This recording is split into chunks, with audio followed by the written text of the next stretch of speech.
E o meu desafio para você nesta manhã é que você possa escrever pelo menos a linha primeira de cada segmento e levar essa informação para a sua casa e para a sua igreja.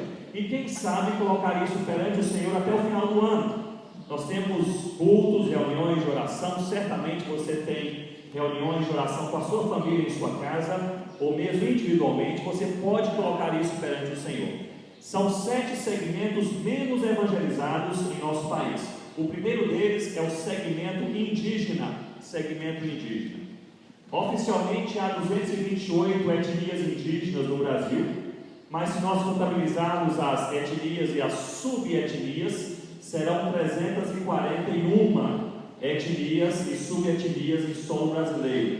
E destas, 106 permanecem sem nenhum conhecimento do Evangelho e sem nenhuma presença missionária. 106 etnias indígenas brasileiras que não sabem nada do Evangelho do Senhor Jesus. E pasmem, meus irmãos, pelo menos 30 destas 106 etnias não alcançadas pelo Evangelho estão abertas para a presença missionária. Aliás, estão pedindo missionários. Apenas na região que nós trabalhamos, na região amazônica do Alto Rio Negro, nós temos ali pelo menos 5 etnias que há mais de 3 anos estão pedindo missionários para a nossa equipe, mas nós não temos a quem enviar. Faltam missionários. 106 etnias indígenas não evangelizadas no Brasil. Primeiro segmento não evangelizado, indígena. Segundo segmento não evangelizado, ribeirinho. As comunidades ribeirinhas, vocês conhecem ou já ouviram falar, ou já viram até mesmo nos documentários televisivos, são aquelas comunidades de famílias que se alojam no norte do Brasil e vivem da pesca, vivem do plantio, eles vivem algumas vezes também da caça, eles falam português, mas têm uma cultura própria, são chamados de ribeirinhos.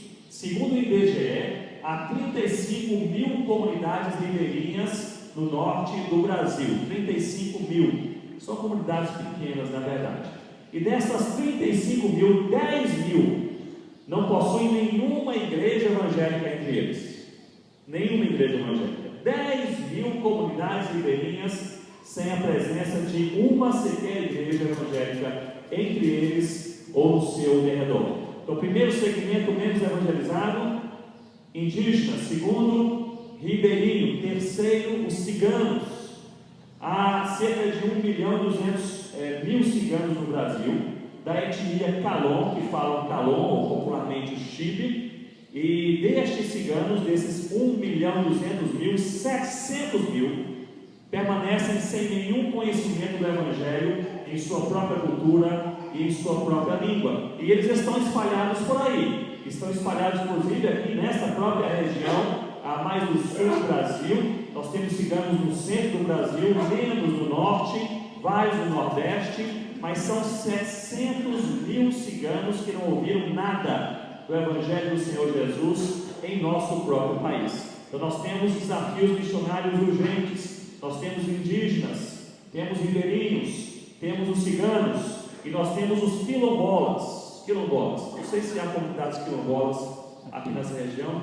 Não há, creio que não. No Nordeste há uma presença maciça de comunidades quilombolas. São aquelas comunidades de afrodescendentes que da época da escravatura eles fugiram geralmente das fazendas, dos engenhos, e eles criaram as suas próprias comunidades, geralmente em locais bem remotos, bem distantes, e ali essas comunidades, muitas delas permanecem até hoje.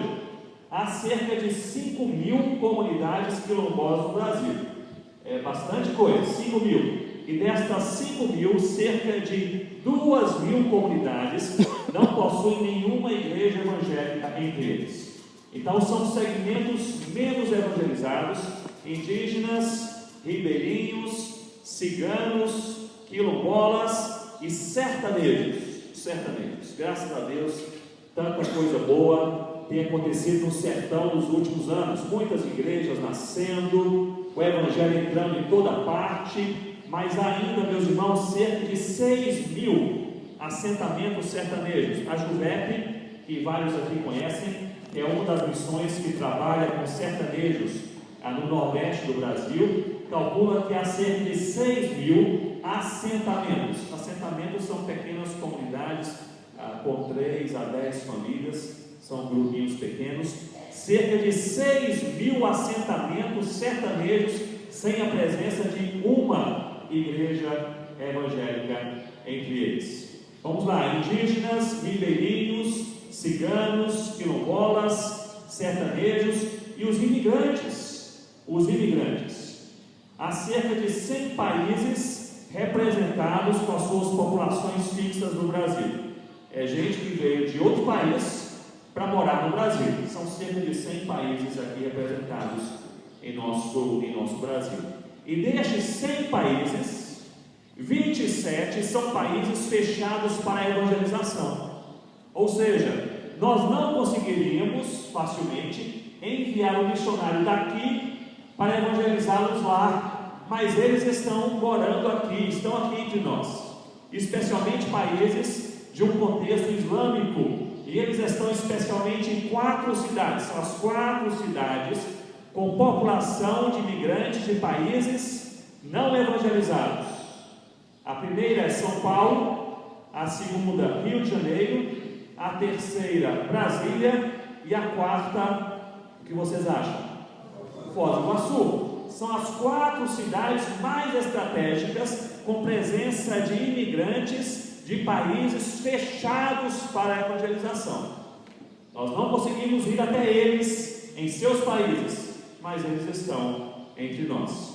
Nós temos indígenas, ribeirinhos, ciganos, quilombolas, sertanejos, imigrantes, e o 7º segmento menos evangelizado no Brasil é o segmento dos surdos. Os surdos. São 9 milhões de surdos no Brasil. E apenas 0,1% dos surdos se declara crente no Senhor Jesus, evangélico. Impressionante, não é isso? Nós pensamos que há entre 20 a 30% da população brasileira evangélica. Alguns pensam que um pouco menos, um pouco mais, dependendo de como você calcula e entende, mas entre 20 a 30% da população brasileira considerada evangélica. Mas entre os surdos são apenas 0,1%. Uma comunidade no Brasil de 9 milhões de pessoas, quase que totalmente não alcançada pelo Evangelho do Senhor Jesus. E aí nós temos também nas cidades. Esses são 7 segmentos chamados socioculturais menos evangelizados. Mas nós temos os segmentos socioeconômicos nas cidades, seja cidades pequenas ou cidades grandes. O IBGE de 2012, ele mostrou que há 3 vezes menos evangélicos nos 2 extremos socioeconômicos, ou seja, entre os mais ricos dos ricos e entre os mais pobres dos pobres. Parece que a igreja entra bem neste meio, mas parece que o evangelho não chega bem nas extremidades, nem entre os ricos milionários que se trancam em suas mansões, digamos assim, lá em Curitiba, nem entre os pobres miseráveis que não têm onde morar, que estão aí embaixo dos viadutos, ao longo das estradas, em grandes favelas e assim por diante. Então esses são os principais, estatisticamente, os principais segmentos menos evangelizados em nosso país. Eu gostaria de deixar com você um desafio, para que você leve este assunto perante o Senhor em oração, na sua casa, na sua igreja e na sua vida pessoal, até o final do ano. Quem sabe Deus vai despertar a sua igreja, quem sabe Deus vai despertar a sua família ou a você para se envolver com um desses segmentos que estão aqui em nosso país, onde temos liberdade para pregar o Evangelho, mas faltam missionários. Meus irmãos, abra a sua Bíblia comigo esta manhã em Jonas capítulo 4. Jonas capítulo 4. Com a graça de Deus teremos 2 momentos ao longo do dia, agora pela manhã e no início da tarde, e eu ao tratar sobre este assunto, semeando juntos, eu pensei em refletir com os irmãos nesta manhã em uma perspectiva mais pessoal, a necessidade que você e eu temos de nos envolvermos com essa semeadura de Deus de uma maneira mais pessoal, mais individual, como pessoas a quem Deus chama, indivíduos a quem Deus chama. Não é uma tarefa apenas da igreja em uma perspectiva institucional. Deus chama aqueles a quem Ele salva. Na verdade, todo salvo em Cristo é chamado por Deus. Vamos repetir juntos? Todo salvo em Cristo é chamado por Deus. Foi fraco, vamos novamente? Todo salvo em Cristo é chamado por Deus. A obra missionária, a evangelização, o lançar das sementes, não é tarefa apenas dos pastores, dos pregadores, dos missionários, dos evangelistas, dos professores, porque todo salvo em Cristo é chamado por Deus para ser sal da terra e para ser luz do mundo. Então, nesta manhã, vamos pensar sobre a missão em uma perspectiva mais individual, mais pessoal. E com a graça de Deus, à tarde, nós pensaremos a missão em uma perspectiva específica e prática sobre plantação de igrejas. Hoje à tarde, eu gostaria de pensar com você sobre os passos práticos para se plantar igrejas. Mas vamos pensar pessoalmente neste momento. Fique de pé comigo mais uma vez, com a sua Bíblia aberta em Jonas capítulo 4, versículo 6 em diante. Se você é crente como eu, nasceu e cresceu em uma família evangélica, você já ouviu a história de Jonas pelo menos dezenas de vezes. Eu nasci em uma igreja evangélica, literalmente, porque meu pai era pastor daquela igreja, e o quarto onde eu nasci e estava ali como bebê, aos domingos era uma classe de escola dominical. Então eu nasci na igreja mesmo. E ali uma das histórias, desde criancinha, que eu mais ouvi foi a história de Jonas. E para mim a história de Jonas tinha um significado muito simples. Jonas era desobediente.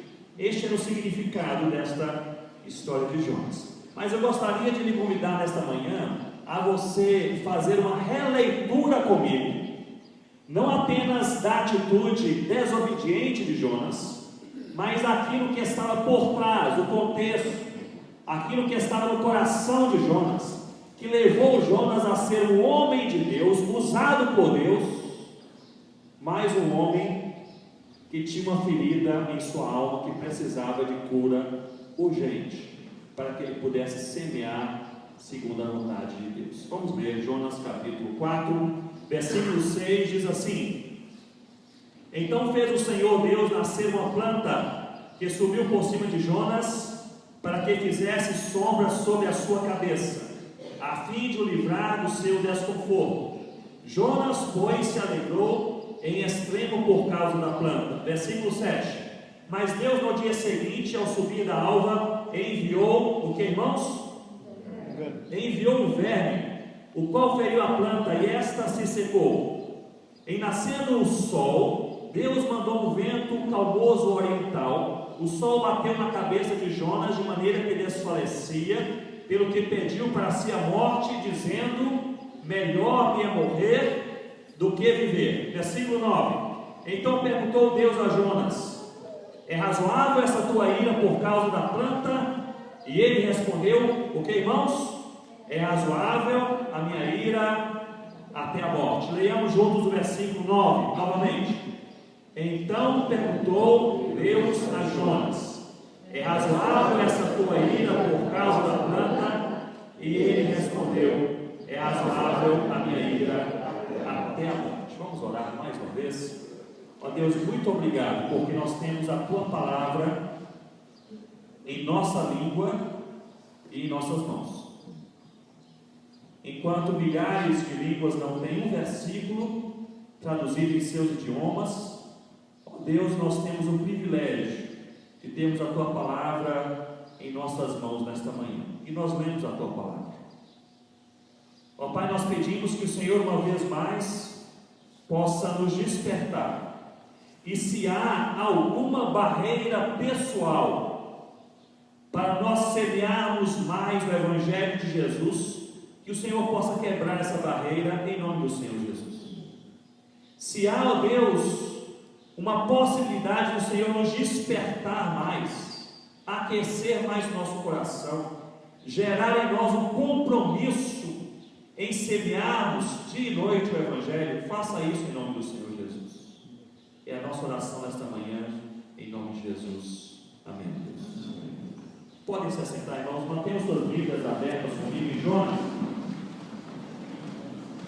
E para que possamos entender Jonas em seu contexto mais amplo, precisamos ler o versículo-chave da sua história e deste livro que se encontra em Jonas capítulo 1, versículo 1. E você pode olhar a Bíblia comigo. Jonas capítulo 1, versículo 1 diz assim: veio a palavra do Senhor a Jonas, filho de Amitai, dizendo. Ora, quem era Amitai? Amitai era um profeta de Deus na época em que Jeroboão II reinou sobre Israel. E essa foi uma época historicamente definida, em que durante cerca de 30 anos, o império da Assíria tentou entrar e invadir a Israel. 30 anos, essa época de Amitai, pai de Jonas. Nós bem sabemos o que um exército inimigo fazia quando invadia Israel. 3 coisas aconteciam.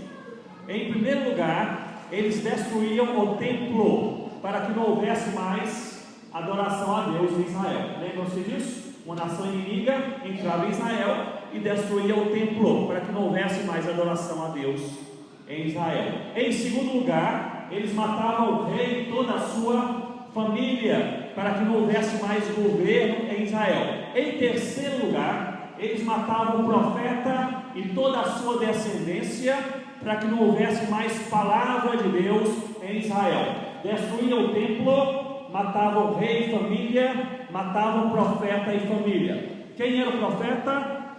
Era Amitai. Quem era o filho do profeta? Era Jonas. É preciso lembrarmos, portanto, que Jonas cresceu desde criancinha com os assírios ameaçando entrar e destruir Israel, e destruir o seu pai Amitai, profeta, e toda a sua família. Eu posso imaginar Jonas com seus 10 anos, 12 anos de idade, indo para a cama à noite, atormentado com aqueles rumores: os assírios estão chegando.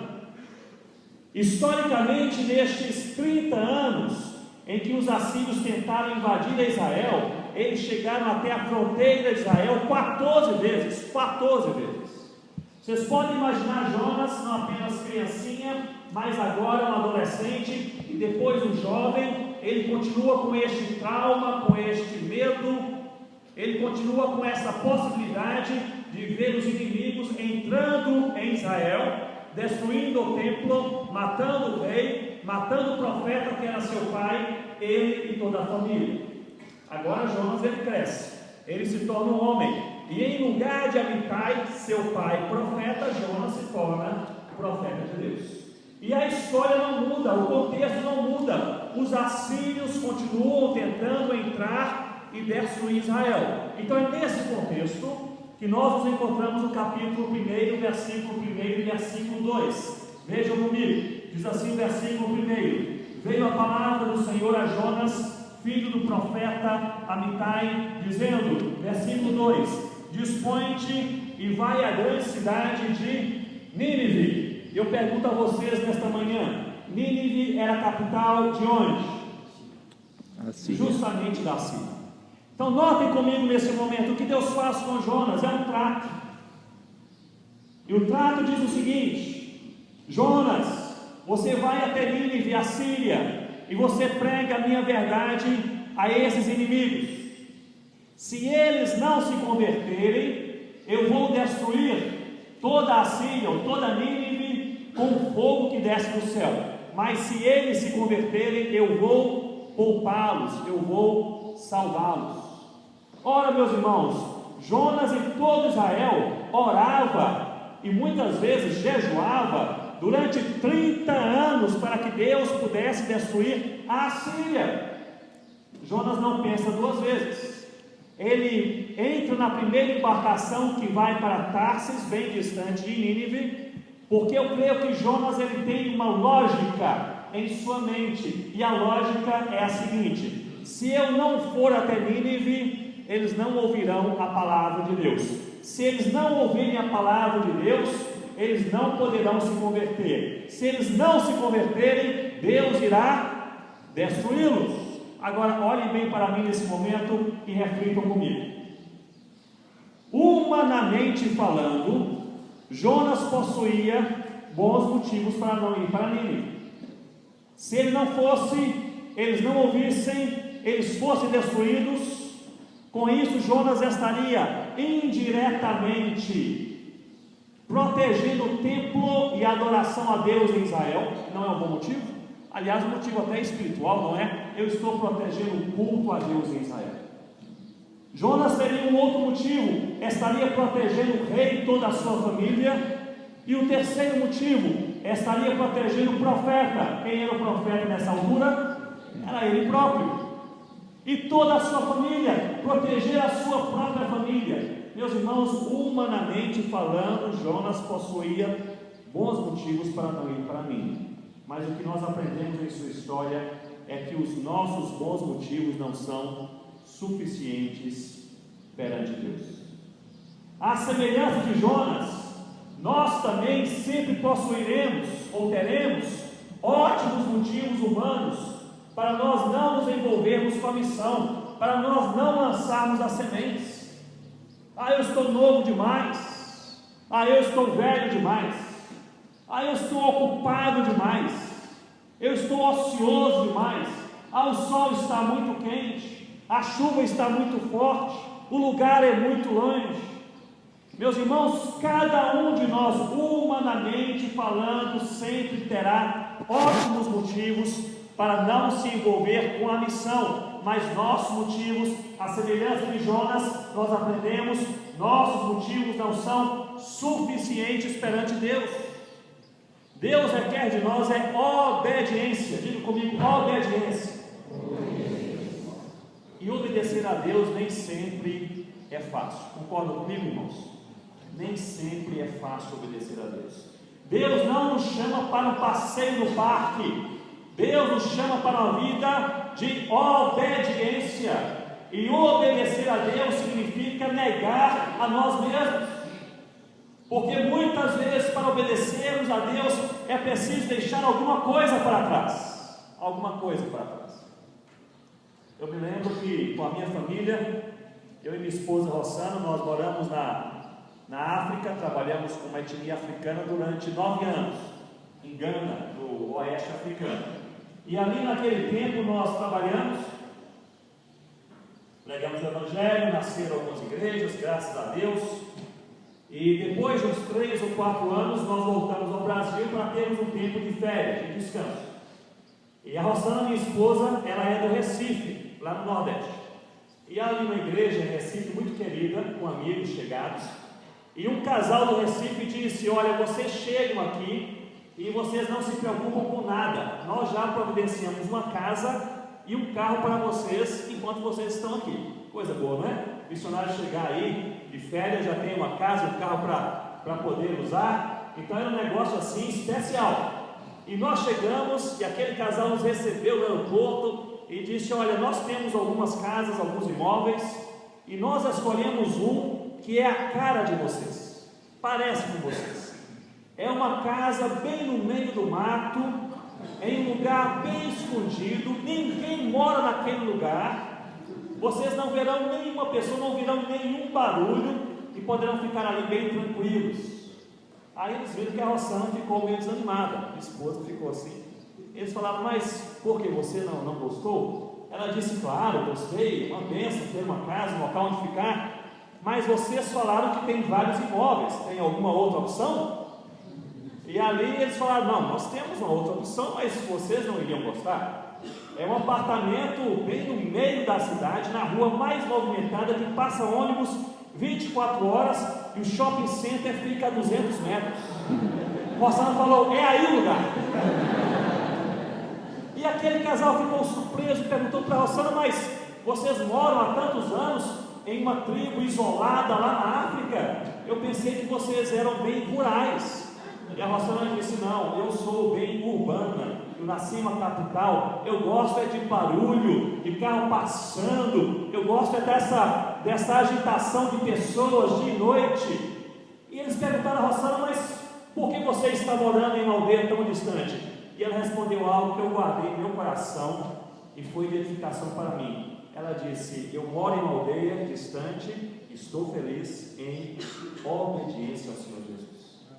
Meus irmãos, Deus não nos chama apenas para a nossa zona de conforto.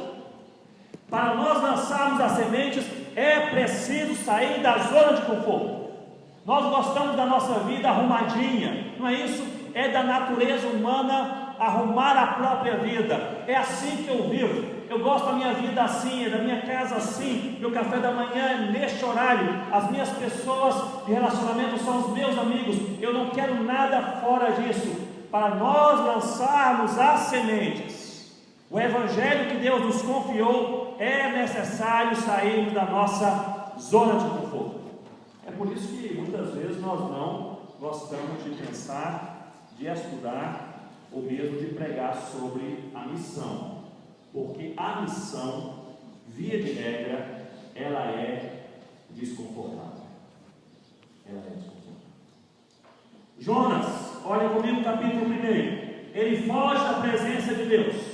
Ele diz: vou para Tarsis. Ele entra em um navio, e esse navio enfrenta uma terrível tempestade. E eu gostaria que você pudesse entender comigo que Jonas, ele era um homem de Deus, um pregador da palavra de Deus, como muitos aqui são homens e mulheres de Deus. Mas havia uma área na vida de Jonas que precisava de cura. Essa área era a ira, a raiva, o rancor, a amargura que ele tinha contra os ninivitas, os assírios. E Deus queria tocar nessa área da vida de Jonas, porque Deus quer nos curar para que nós possamos ser frutíferos. Muitas vezes nós não somos frutíferos porque nós estamos doentes. Se você não concorda comigo que Jonas era um homem de Deus, eu vou tentar convencê-lo nesta manhã. Rapidamente, capítulo 1.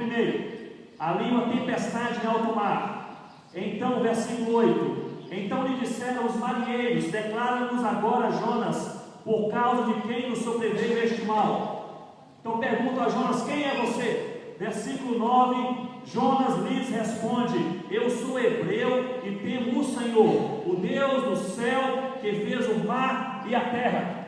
Que pregador da palavra! Meus irmãos, em uma tempestade em alto mar, Jonas prega a palavra de Deus. Querem saber quem sou eu? Dizia Jonas: eu sou hebreu e temo ao Senhor, que fez o céu, o mar e a terra.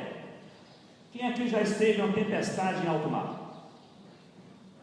Ninguém? Tempestade em alto rio, né? Tem rios que tem uma tempestade terrível, não é isso? A gente ri, mas os rios da Amazônia têm tempestades que se parecem com tempestades em alto mar. Meus irmãos, quando você está em uma tempestade em alto mar, você pensa que vai morrer, e você só pensa em uma coisa: em terra firme. E quando você chega em terra firme, você pensa o seguinte: eu nunca mais vou entrar em um barco na minha vida. O sentimento é esse. Eu passei por uma tempestade em alto mar, ainda solteiro. Eu fui trabalhar como estagiário em Guiné-Bissau, no oeste africano, durante um ano, para aprender o que é missões. E ali na volta, duas igrejas falaram: Ronaldo, você pode ir, porque na volta nós pagaremos a sua passagem aérea, uma de Cabo Verde até Lisboa e outra de Lisboa até o Recife. A passagem de Lisboa até o Recife estava lá, mas quando eu cheguei em Cabo Verde, eu não encontrei a passagem, mas encontrei um telegrama. O telegrama era da igreja dizendo o seguinte: Ronaldo, tivemos um imprevisto e não podemos comprar passagem, mas estamos orando por você. Graças a Deus que a igreja orou, porque a igreja orando, eu fui com um colega, que estava comigo naquela época, o Alfredo, e chegamos até o porto em Cabo Verde e começamos a pedir carona nos navios que iam para Portugal. E lá passou um barco grande, cheio de bananas verdes, e falaram: vocês são brasileiros? Nos viram com um violão na mão. É bom você aprender a tocar um instrumento, não é? Isso pode salvar a sua vida. Falamos: somos brasileiros. Sabem cantar? Mais ou menos. Sabem tocar? Mais ou menos. Não podem subir. Vocês cantam e tocam e não precisam pagar a viagem. E lá fomos nós. No terceiro dia de viagem, caiu uma tempestade sobre nós e nós passamos ali 2 dias com o barco à deriva. É quando o capitão do barco ele desliga o motor, porque o barco está agora somente sendo lançado de um lado para o outro pelas ondas. E é terrível. E depois de 2 dias de tempestade sem parar, eu notei que até os marinheiros começaram a ficar preocupados. E os marinheiros começaram a correr para cima e para baixo naquelas escadas de alumínio do barco. Eu segurei o marinheiro e perguntei: o que você está fazendo correndo para cima e para baixo? Ele disse: estou tentando me acalmar. Aí eu comecei a correr para cima e para baixo. Mas não adianta, não resolve, não acalma. As bananas que eram verdes amadureceram, várias apodreceram, foi um desastre. Quando nós chegamos em Portugal, em Lisboa, e eu desci em terra firme, a única coisa que eu pensei foi isso: eu nunca mais entro em um barco na minha vida. Mas Jonas foi diferente, irmãos. No meio da tempestade, ele disse: querem saber quem eu sou? Eu sou hebreu, e eu sigo a um Deus que fez o céu, a terra e o mar. Jonas era um pregador da palavra de Deus de primeira linha, mas que tinha uma ferida, uma enfermidade em seu coração, que fazia dele, nesse momento, uma pessoa infrutífera. O que eu quero colocar para os irmãos nesta manhã é isso: é possível sermos um homem de Deus ou uma mulher de Deus, que crê na palavra de Deus, que ora toda manhã, que tem um momento devocional, que entrega o dízimo, que ajuda na igreja, que participa do culto, e mesmo assim temos corações doentes que precisam de cura, e precisamos da cura de Deus para sermos usados por Deus. Se você não se convenceu sobre Jonas ainda, ou tentar convencê-lo, versículo 11: então disseram-lhe os marinheiros: que te faremos, Jonas, para que o mar se nos acalme? E Jonas responde no versículo 12, ele disse: tomai-me e lançai-me ao mar. Que coragem, que paixão pelas almas. Ele está disposto a morrer por causa de, historicamente não havia mais do que 20 marinheiros naquela embarcação. Ele está disposto a morrer por causa de 20 pessoas. Há mais de 1 bilhão de pessoas no mundo que jamais ouviu o Evangelho do Senhor Jesus, e às vezes nós não temos a coragem de tirar 5 minutos por dia para orar pelo 1 bilhão que não conhece Jesus. Jonas está disposto a morrer por causa de 20 pessoas. Era um homem de Deus que prega na tempestade, que tem paixão pelas almas perdidas. E olha aqui o versículo 16, o que aconteceu com os marinheiros: temeram, pois, estes marinheiros, estes homens, em extremo ao Senhor, e ofereceram sacrifícios ao Senhor, e fizeram votos. Ou seja, Jonas prega na tempestade, Jonas está disposto a morrer para que eles não morram e eles se convertem em Deus. Então eu diria que Jonas é um missionário de primeira qualidade, mas que tem uma ferida que precisa de cura em seu coração. Nós conhecemos a história, irmãos. Capítulo 2, Jonas é engolido pelo grande peixe, e no ventre daquele peixe ele fez apenas uma coisa. O que foi, irmãos? Ele orou a Deus, não é isso? E o que chama a minha atenção está no versículo 9 do capítulo 2. Diz assim o final da oração: Jonas orando a Deus, ele diz: mas com a voz do agradecimento eu te oferecerei sacrifício. E ele diz: o que votei, pagarei. Vamos falar juntos? O que votei, pagarei. Mais uma vez: o que votei, pagarei. Quem já leu o livro de Jonas, pelo menos todo, pelo menos uma vez em sua vida? Também só tem 4 capítulos, né? Então... Quem já leu esse livro sabe que não há nesse livro nenhuma descrição de voto. E aqui no capítulo 2, versículo 9, no interior do ventre do peixe, Jonas orando a Deus, ele diz: Senhor Deus, é o seguinte, eu já entendi, o que votei pagarei. A que voto Jonas se refere? Ele se refere a um voto que todo profeta fazia publicamente perante Deus e perante o povo de Deus. E esse voto, ele consistia de duas partes. A primeira parte era a seguinte: eu falarei tudo que me ordenares. Jonas não tinha problema com essa parte, porque ele falou de Deus até em uma tempestade ao mar. Mas a segunda parte do voto era esta: eu irei para onde tu me enviares. Aí estava o problema na vida de Jonas.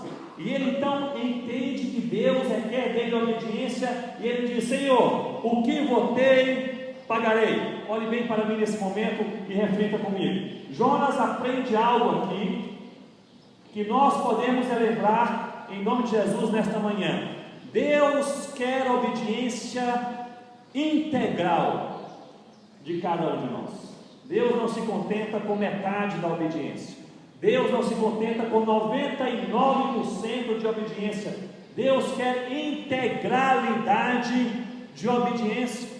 E levou Jonas a passar pelo momento talvez mais difícil da sua vida, para encorajá-lo a obedecer.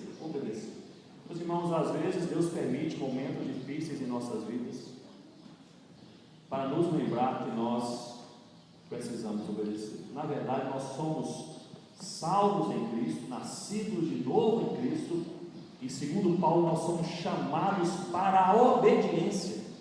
É parte da nossa natureza cristã obedecer. É para isso que nós somos chamados. Porém, como eu falei no início, e eu repito agora, obedecer ao Senhor não é fácil, não é um passeio no parque. Para obedecer ao Senhor, muitas vezes, nós precisamos sair da nossa zona de conforto. Uma das histórias missionárias, biografias missionárias, que mais me impressionou nos últimos anos, é a história de uma mulher chamada Sophia Miller. Não sei se vocês conhecem a sua história.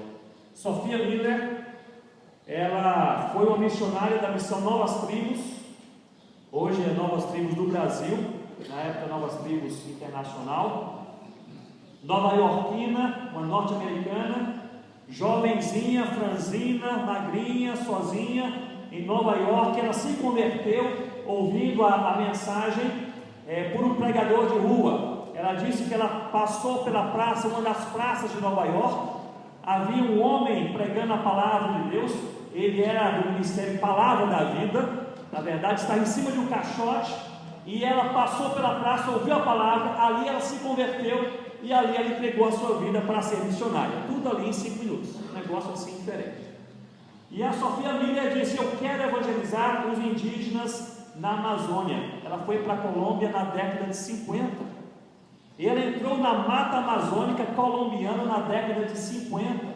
Sem nem saber, ela começou a trabalhar na Amazônia brasileira. Naquela época não tinha uma fronteira definida, até hoje não tem, é apenas selva. Nós trabalhamos em um local não tão distante de lá, mas ela entrou na floresta amazônica brasileira e ela trabalhou durante cerca de 30 anos, evangelizando os indígenas. E ela evangelizou um rio chamado Içana, e ali tinha 2 tribos indígenas, os Baniwa e os Curipaco, e durante 30 anos a Sophia Miller, ela subiu e desceu o rio, falando o evangelho do Senhor Jesus. Meus irmãos, as tribos inteiras se entregaram ao Senhor Jesus.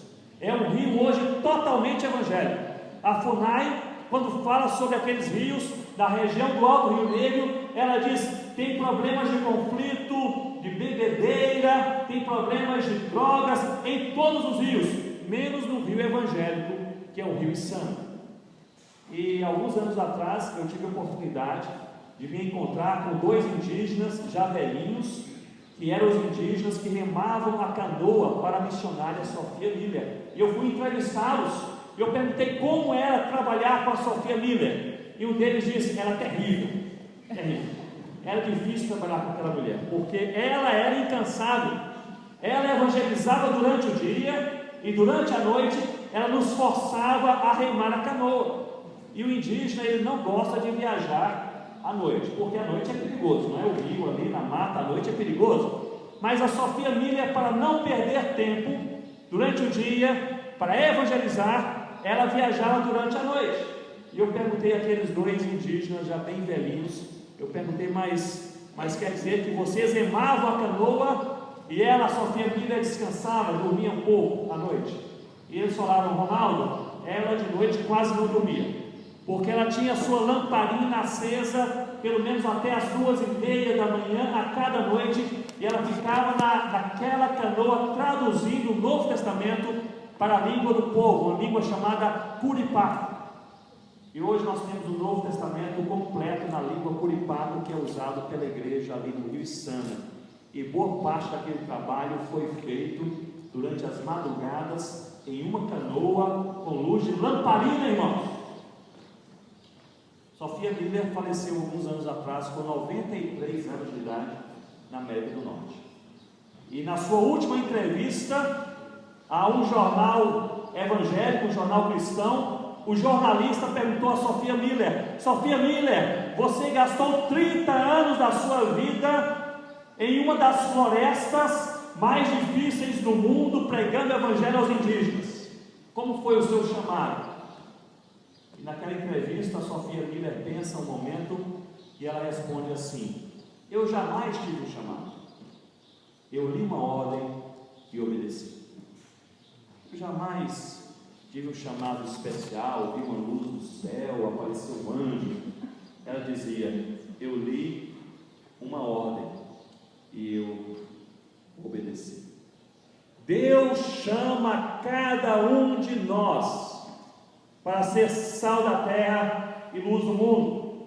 Que Deus abra os seus olhos e os meus olhos, para que possamos ver aquele que está perto, aquele que está longe. Deus está nos dando oportunidade de lançar todas as nossas sementes. Jonas, portanto, agora, no interior daquele peixe, no ventre do peixe, ele diz a Deus: Senhor Deus, eu entendi, o negócio é evangelizar os ninivitas, então o que votei pagarei, se é para fazer eu faço. E aí nós encontramos aqui no início do capítulo 3, uma parte interessante, que é quando o peixe ele vomita Jonas em uma praia, não é isso? Não sei se vocês já viram algum teatro, alguma representação desta parte, mas eu vi na África. A igreja que nós plantamos, ali entre os concombas na África, tinha um grupo de adolescentes e um dia eles resolveram fazer um teatro da vida de Jonas. Eu falei, eu quero ver como que eles entenderam o negócio. E era interessante, havia um narrador, que era que contava a história. Jonas estava no ventre do peixe. Havia os figurantes, que eram aqueles meninos e meninas ali, que eram ninivitas, os marinheiros, e havia um rapazinho que era o Jonas. E nesse momento que eles falaram, e Deus fala ao peixe, o peixe vomita Jonas em uma praia, eles pegaram aquele menino que representava o Jonas e lambuzaram o menino com lama e banana podre. Eu achei interessante, diferente. Que negócio é esse? E eles seguraram o menino, tinha um arbusto, e quando falaram o peixe vomitou Jonas, eles jogaram esse menino pelo arbusto, e esse menino lambuzado de lama e banana podre, cai no meio ali daquele pó, daquela lama, e eles começaram a gargalhar, e eu pensei, foi assim mesmo, aquela imagem de Jonas vomitado em uma praia, deve ter sido uma imagem terrível, depois daquele tempo no ventre daquele peixe. Mas Jonas, meus irmãos, e prestem bem atenção nisso, Jonas fez algo nesse momento que muitas vezes nós fazemos. Jonas fez o seguinte: Senhor Deus, se é para pregar, se o Senhor faz tanta questão que eu prego aos ninivitas, eu prego, mas eu prego do meu jeito. Se é para fazer, eu faço, mas eu faço do meu jeito. Já ouviram isso? Essa é uma expressão muito comum na igreja de Cristo. Se é para trabalhar na igreja, eu trabalho, mas pastor, não é todo dia não, é do meu jeito, eu tenho horário, e eu tenho exigências. Se é para frequentar aquela igreja, eu frequento, mas lá tem aquela família da qual eu não gosto, sentar no mesmo banco, nem pensar. Se é para trabalhar naquele campo missionário, eu trabalho, mas só se a igreja me der um sustento digno. Comprar um carro e tem que ser 0 km, porque eu não dirijo qualquer coisa. Se é para evangelizar o vizinho, eu vou evangelizar, mas só se o vizinho for simpático e me convidar para um almoço, porque aguentar antipatia eu não vou aguentar. A tendência humana é de querer fazer as coisas de Deus do jeito do coração do homem. Jonas, ele resolve aqui obedecer a Deus, mas seu coração não está curado. Estão me acompanhando, irmãos? Jonas disse: se é para pregar, eu prego, mas eu prego do meu jeito. E olhem só o jeito que ele pregou. Capítulo 3, diz aqui o versículo 1: veio a palavra do Senhor segunda vez a Jonas, dizendo: dispõe-te, vai à grande cidade de Nínive. Versículo 4: começou Jonas a percorrer a cidade caminho de um dia, e pregava e dizia: ainda 40 dias e Nínive será destruída. Versículo 3 nos diz que Nínive era uma grande cidade, 120 mil pessoas. Quantas pessoas mais ou menos vocês têm aqui na colônia? 3 mil. 3 mil pessoas. Nínive tinha 120 mil pessoas, muita gente. Era uma grande cidade. Historicamente, uma pessoa, diz o versículo 3, precisava de pelo menos 3 dias para percorrer a cidade toda, pelo menos, rapidamente. E aqui no versículo 4 diz que Jonas percorreu a cidade em um dia. Em hebraico, nos dá a ideia de que ele percorreu a cidade toda em um dia. Em português aqui não dá tanto essa impressão, mas a ideia era realmente Jonas percorrendo a cidade de 3 dias em um dia. E a pergunta que eu faço a vocês nesta manhã: como alguém pode percorrer uma cidade de 3 dias em apenas um dia? Com pressa, correndo, não tinha motocicleta. O negócio era o seguinte: Jonas pensou: se é para pregar, eu prego, mas Deus é o seguinte, eu faço é do meu jeito, o seu jeito não, do meu jeito. Eu vou pregar rapidamente. E ele percorreu a cidade um dia inteiro, 120 mil pessoas. A mensagem que ele pregou foi a menor mensagem do Antigo Testamento. Olha aqui essa mensagem: daqui a 40 dias Nínive será destruída. Jonas não fala de Deus, não fala de conversão, não fala de nada. Ele diz: gente, 40 dias, destruição total, ponto final. Eu tenho indícios que me levam a crer que Jonas pregou em aramaico para que ninguém pudesse entender. Então, meus irmãos, Jonas prega correndo, Jonas prega uma mensagem só de destruição e fala em uma língua que quase ninguém entende. Mas aí ele tem a maior decepção da sua vida no versículo 5, que diz assim: os ninivitas creram em Deus. Os ninivitas creram em Deus. Aí Jonas, ele não aguenta. Ele diz: Senhor Deus, assim não vale. Assim não vale. Eu fiz tudo para que eles não pudessem se converter, mas agora se eles se convertem, eu não quero nem saber. Eu vou aqui para um monte, um monturo, e o Senhor faz o seguinte: derrame fogo do céu e queime essa cidade. Meus irmãos, coisa impressionante. Coisa impressionante. O homem prega um dia de trabalho missionário, e 120 mil pessoas se convertem. Sabe o que é isso? E ele fica revoltado. É porque Jonas obedeceu, mas o coração de Jonas ainda não tinha sido curado. Isso porque Deus nos chama para algo além da obediência. Deus quer, não me entendam mal, Deus requer de nós também a obediência, mas Deus quer algo além da obediência. Deus quer um relacionamento íntimo com Ele. Toda essa história aqui, pensem comigo, Deus poderia chamar qualquer outro profeta, que ele seria menos trabalhoso do que Jonas, não é verdade? Qualquer outro profeta. Mas na verdade, meus irmãos, ninivitas não precisavam de Jonas, era Jonas que precisava dos ninivitas para ter seu coração curado.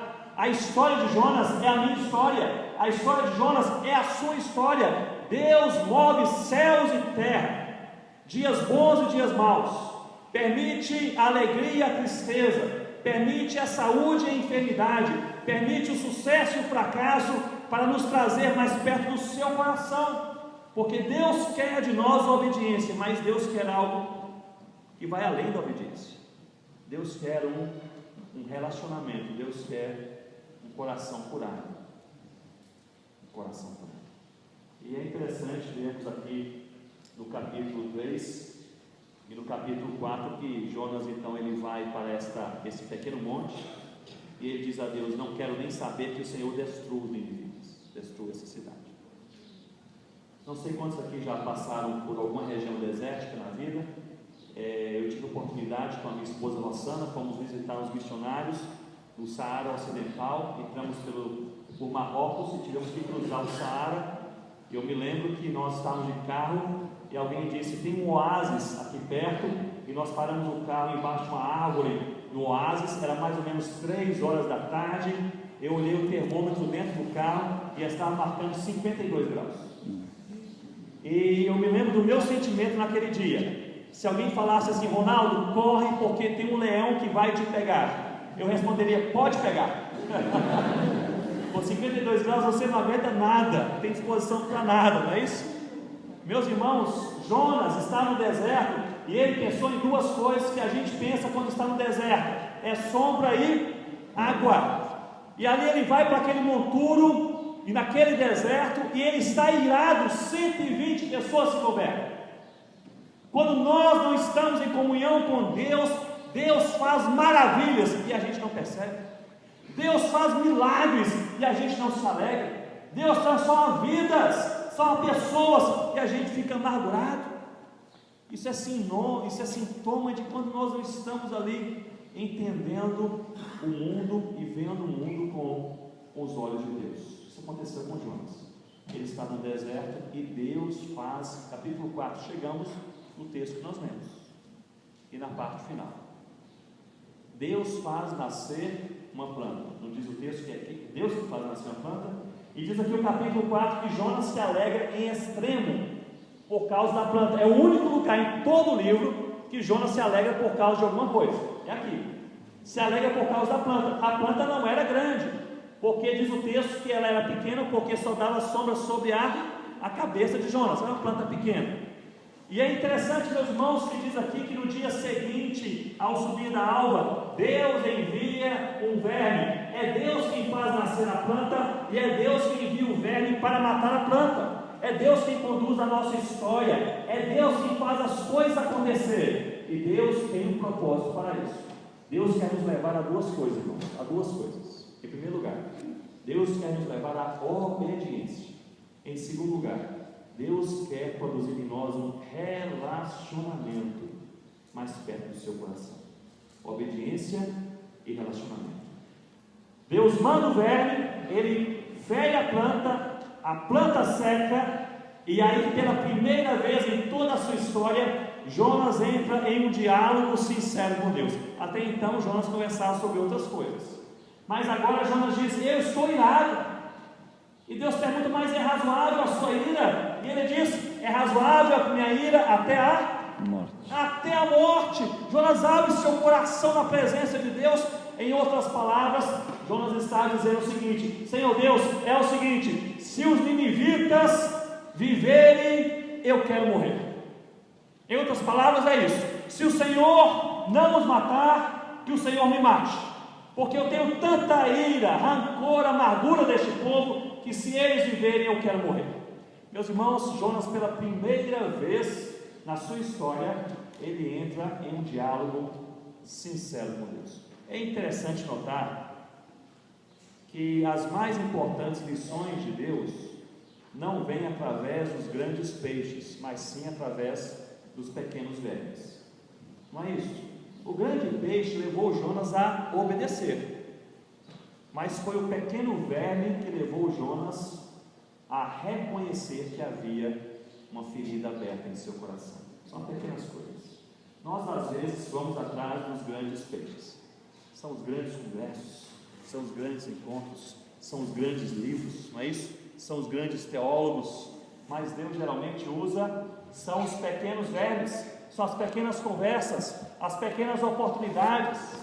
Quando nós começamos agora a perceber que é em uma pequena coisa, uma pequena meditação em nossa casa, ali lendo um versículo bíblico, que nós percebemos que Deus usa um pequeno verme para aquecer nosso coração e nos levar a não apenas obedecer, mas nos levar a um relacionamento mais profundo com Ele. Eu estava em outro congresso, um tempo atrás, me falaram que quando o microfone ele acaba a bateria, porque estou falando demais. Não sei se isso é um código também, não entra mais eu vou aqui. Eu fico pensando em minha vida. E em nome de Jesus, você pensa na sua vida. Deus faz coisas que nos levam à obediência. É preciso obedecer, mas Deus quer mais do que isso. Deus quer crentes que obedeçam com corações curados. Jonas era um homem de Deus, profeta de Deus, valente de Deus, que pregava de Deus até em uma tempestade em alto mar. Era um homem tão usado por Deus, que era talvez o ministério mais bem sucedido em toda a palavra. Em um dia de pregação, 120 mil pessoas se converteram. Mas apesar de ser um grande homem de Deus, tinha uma área na sua vida pessoal íntima que precisava ser tratada, porque Deus quer de nós mais do que obediência. Encerramos aqui o livro, e quando Deus confronta Jonas, ele abre seu coração e diz: Senhor Deus, é o seguinte, se eles viverem eu quero morrer. E Deus diz: é razoável a sua ira, e ele diz: é razoável a minha ira até a morte. Quando chega nesse ponto, para mim é frustrante, o livro acaba, não tem conclusão. Eu queria ver assim: e Jonas se quebrantou na presença de Deus, abraçou os ninivitas, eles choraram e louvaram a Deus 3 dias, mas nós não lemos nada disso. E eu creio que o Espírito Santo talvez ele tenha escolhido não nos dar a conclusão do livro para nos deixar nesse momento da vida de Jonas, que talvez seja o momento da nossa vida, para nós não perdermos a atenção nas conclusões do que aconteceu ali, e para nós podermos refletir como está a nossa vida na presença de Deus. A nossa vida na presença de Deus. Ele nos chama para sermos obedientes e lançarmos todas as sementes, mesmo saindo da nossa zona de conforto. E Ele nos chama para além da obediência, para nós termos um relacionamento de coração curado na presença de Deus. Eu gostaria de encerrar, meus irmãos, partilhando com vocês brevemente sobre a vida, a biografia de um missionário que eu admiro, talvez um dos que eu mais admiro, um homem de Deus, usado por Deus no século XIX, chamado Adoniran Judson. Certamente muitos já ouviram falar de Judson. Foi um missionário que trabalhou na Birmânia, antiga Birmânia, chegou na Birmânia em 1813 e permaneceu ali até 1831, quase 18 anos. E Judson, quando ele chegou na Birmânia, a primeira coisa que ele fez foi escrever um panfleto. Aliás, ele gastou 1 ano aprendendo a língua, e depois de aprender a língua, ele escreveu um panfleto, e o panfleto dizia assim: quem é Jesus? Era o título. E ele escreveu alguns versículos dizendo quem é Jesus, só isso. E transcreveu o panfleto em birmanês e entregou para aqueles poucos que sabiam ler, e eles não gostaram, eles jogaram fora, queimaram, engavetaram, e lá Judson seguiu com a sua vida. Foi talvez um dos missionários que mais sofreu em seu ministério. Adoniran Judson perdeu a sua esposa naqueles 18 anos na Birmânia. Além da esposa, perdeu 2 dos seus filhos. Além disso, 3 vezes ele foi de maneira prolongada encarcerado e foi torturado severamente. Na primeira tortura, eles forçaram Adoniran Judson a andar descalço por sobre brasas, e ele perdeu aquela sola, aquela pele ali debaixo dos seus pés, e passou o resto da sua vida andando manco, porque ele não tinha mais aquela pele embaixo dos seus pés. Nas outras torturas, eles penduraram Adoniran Judson de cabeça para baixo, e seu rosto ele resvalava no chão, e aqueles soldados eles jogavam vermes para que subissem pelo rosto, pela face de Adoniran Judson. Ele foi torturado severamente. Depois de 10 anos de trabalho traduzindo a Bíblia para o birmanês, eles jogaram fogo na sua casa e ele perdeu tudo. 10 anos de trabalho. Para piorar a situação, depois de perder a esposa, filhos, perder a saúde, ser preso, ser torturado, depois de 10 anos de trabalho, não tinha nenhum crente ainda. Sabe o que é você trabalhar 10 anos, perder tudo que você tem e ninguém se converter? Seus amigos começaram a lhe escrever cartas, e seu pastor na Inglaterra lhe escreveu uma carta dizendo: Judson, volte, eu acho que você entendeu mal o chamado de Deus. Se Deus quisesse você na Birmânia, pelo menos o pessoal ia se converter. 12 anos de trabalho, umas 10, 12 pessoas se convertem, e aí seus pastores começam a se alegrar. Agora, pelo menos o pessoal começa a se converter. Mas quem lê a biografia de Judson, sabe que ele escreve uma carta a seus pastores nessa época, dizendo o seguinte: não se animem, porque eu mesmo acho que esse pessoal não é crente de verdade. O negócio é difícil.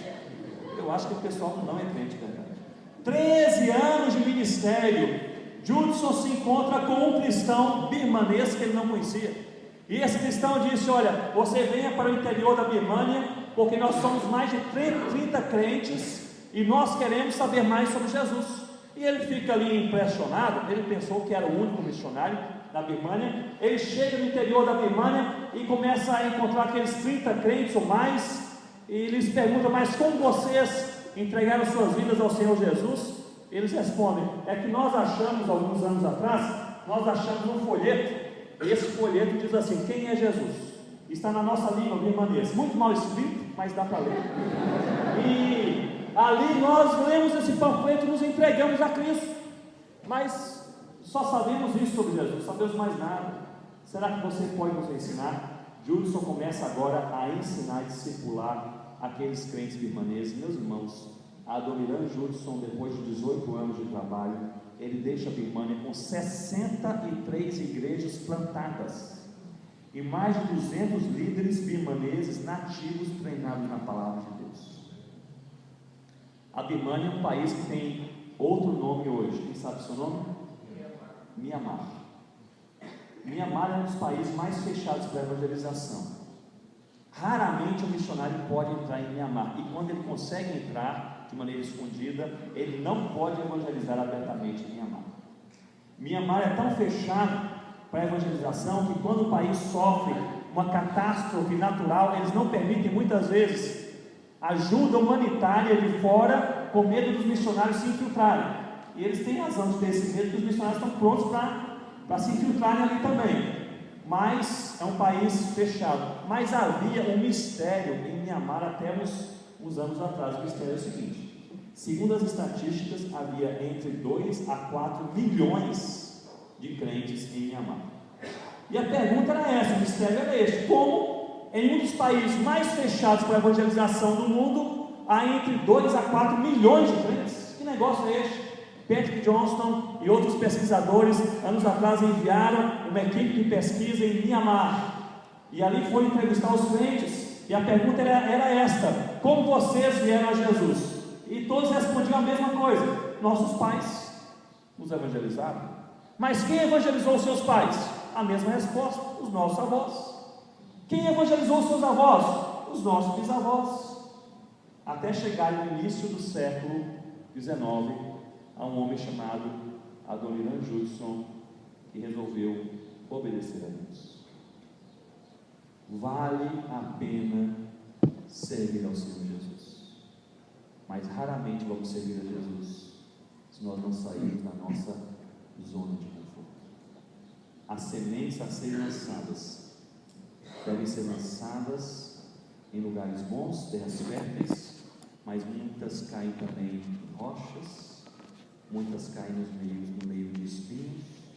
São lugares áridos, portas que se fecham, pessoas que não querem vir, lugares distantes, pessoas muitas vezes fechadas para o Evangelho.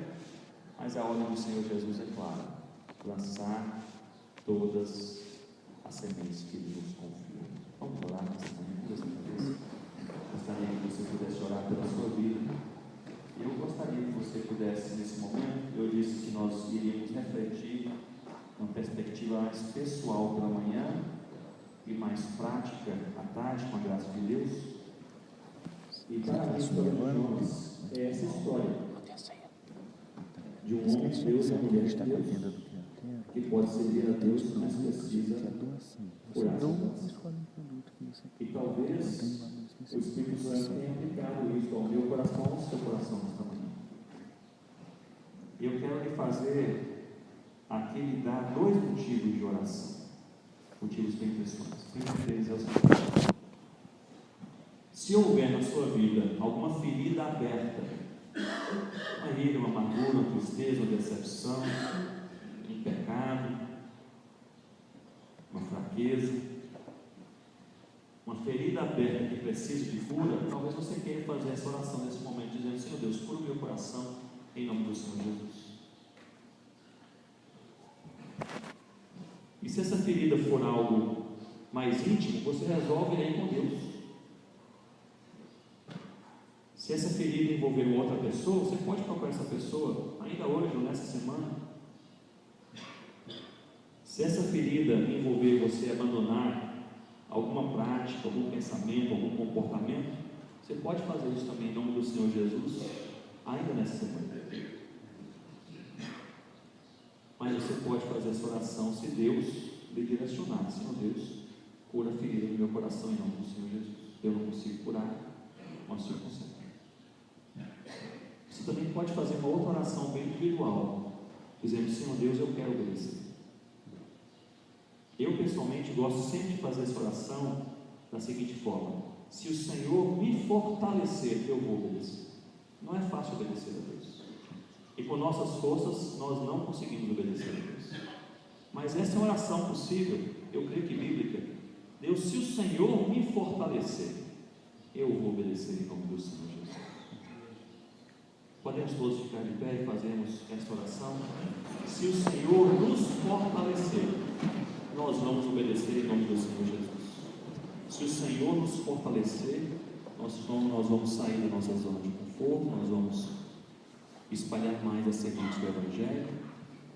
Quem sabe aquela casa que está na sua mente já há algum tempo, você tem vontade de bater naquela porta para falar de Jesus, mas ainda não teve essa iniciativa. Quem sabe esta é a semana. Talvez Deus está te chamando para você se envolver com o ministério da sua igreja. Pessoas que são movidas por Deus para servir a Deus, querem servir a Deus onde estão. Procure o pastor da sua igreja e: pastor, como eu posso servir?